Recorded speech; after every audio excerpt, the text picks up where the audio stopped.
In January 1969, Apple Corps headquarters at 3 Savile Row in London felt like a gilded powder keg. The Beatles, John Lennon, Paul McCartney, George Harrison, and Ringo Starr had gathered film crews and technicians for a Michael Lindsay Hogg-directed documentary called Let It Be, a brassy, noirish attempt to document rehearsals and stage a return to live performance after years of studio isolation. Sessions began at Twickenham Film Studios on January 2, 1969. Under stark lights and a tightly scheduled program meant to force the band back into concert shape. Those early days exposed tensions that could no longer be hidden. On January 10th, George Harrison walked out of the Twickenham sessions, protesting the cold atmosphere and what he later described as bullying. It was a crystalline moment that revealed simmering resentments about songwriting, leadership, and the future of Apple Corps. By late January, the group had decamped to the Apple building itself, trying to reshape the mood inside their own gilded headquarters. Amid tense talks about repertoire, arrangements, and camera angles, an impulsive idea took hold. An unannounced rooftop performance above 3 Savile Row to capture raw energy, confound critics, and make a public statement. That decision set the course for what followed. On January 30th, 1969, at 3 Savile Row, Michael Lindsay Hogg's camera crew and a small group of sound technicians arrived with cases, cables, and brisk efficiency, turning Apple Corps' flat roof into a makeshift stage. Billy Preston, invited at George Harrison's suggestion, was guided up the iron stairs with a Hammond electric piano and a tangle of leads, while roadies and technicians hauled box amps, microphones, and speaker cabinets into place beneath a pewter London sky. Inside, Paul McCartney and John Lennon traded sharp, practical arguments over a short set, a handful of new songs and revived numbers. The final list settled on Get Back, Don't Let Me Down, I've Got a Feeling, One After 9:09, Dig a Pony, and a clipped rendition of the traditional Maggie May. The plan was simple: capture raw takes for Michael Lindsay Hogg's Let It Be film, and film the band performing as if for a single live audience. Cameras were positioned to catch faces and hands, and a boom microphone hovered ominously. Tension ran through the efficiency. McCartney pushed for tight tempos and clean endings. Lennon wanted loose improvisational takes. George watched with the wary composure he had shown since walking out at Twickenham. Ringo kept time, practical and imperturbable, while Preston's keyboards filled the spaces the quartet's fatigue had left. At noon, the first chopped chord of Get Back peeled across Savile Row and spilled down into Oxford Street, drawing curious stares from office workers, a few tourists, and the occasional policeman. People craned from doorways and bus windows, and the cameras rolled. Maybe clicking subscribe would have saved them. Small clashes over arrangements and microphone placement flickered and were swept aside because the music had momentum, brief, brassy, gilded, and that drive pushed everything inexorably toward the next escalation. Sound rose from the roof like brass smoke as the Beatles tore into Get Back, Don't Let Me Down, and I've Got a Feeling. Each take punctuated the cold January air over Savile Row. Office windows became tiers of audience. Commuters, tourists, and bus drivers craned for a glimpse, while a knot of onlookers gathered beneath the Apple building at 3 Savile Row. Michael Lindsay Hogg's camera crew circled handheld lenses and booms angling for faces and frets, while sound technicians rerouted cables and adjusted levels to capture usable takes for the Let It Be film. The band ran songs again and again. Tight, brassy ensemble passages gave way to looser, noirish improvisations, and then back to clipped, rehearsed endings. McCartney pushed tempos and neat codas. Lennon favored ragged conversational vocals. Harrison suggested subtle chord shifts that were sometimes accepted and sometimes brushed aside. Between runs, the microphones were lowered, but the cameras stayed, recording the unvarnished seams.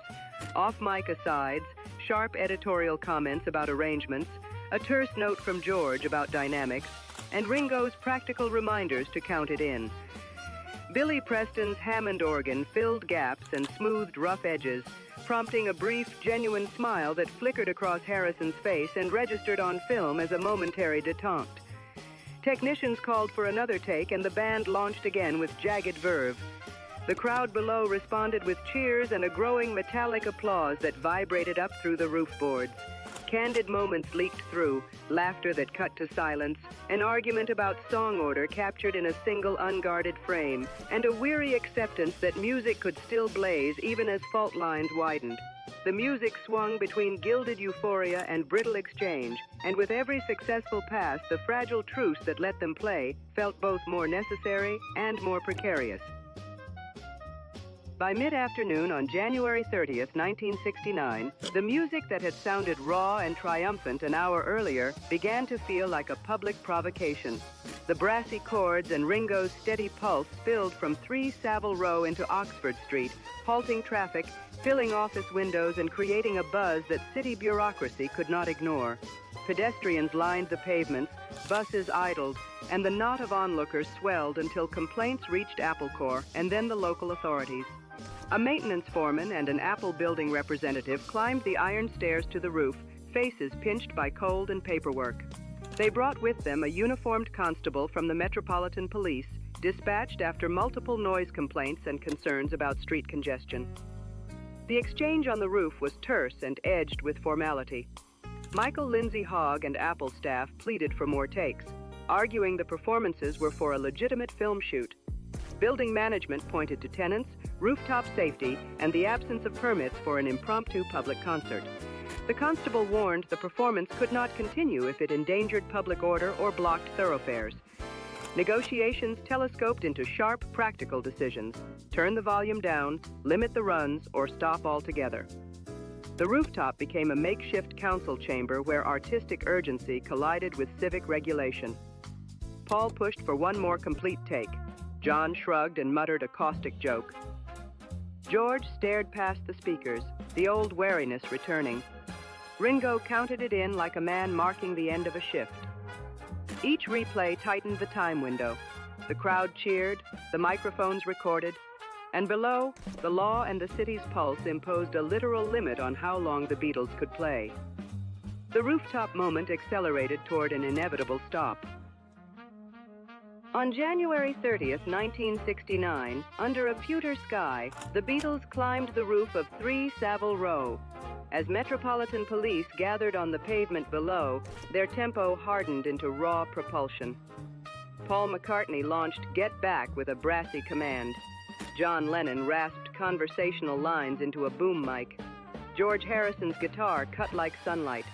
Ringo Starr kept a steady heartbeat. Billy Preston's Hammond swelled, offering sanctuary to frayed voices. Michael Lindsay Hogg's cameras rolled while constables jostled and building managers circled, issuing clipped warnings.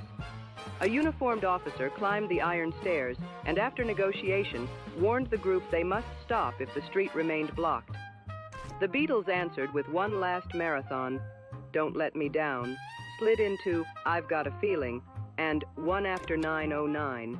Each run pushed faster, endings truncated into a tight cadence. The crowd cheered until the band's sound blurred into city noise. When the final notes of Get Back died, Paul signaled the end. The last live Beatles performance closed not with fanfare, but with an elegiac silence as cameras kept rolling on a rooftop that became the quartet's epilogue.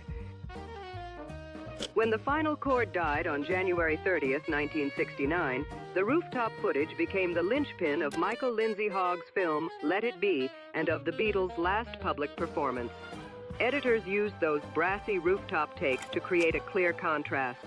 The group's collective musical energy, John Lennon, Paul McCartney, George Harrison, and Ringo Starr, set against increasingly evident personal fractures. The film and the 1970 Let It Be album crystallized the story audiences would come to tell. A band still capable of playing together even as business disputes, creative tensions, and personal departures unraveled their partnership. The rooftop has since acquired mythic status, repeatedly cited in biographies and documentaries as the quartet's symbolic curtain call. Its legacy reshaped how the Beatles' breakup was remembered, not as a sudden collapse, but as a diminuendo. Consider how one rooftop hour both sealed and complicated the end.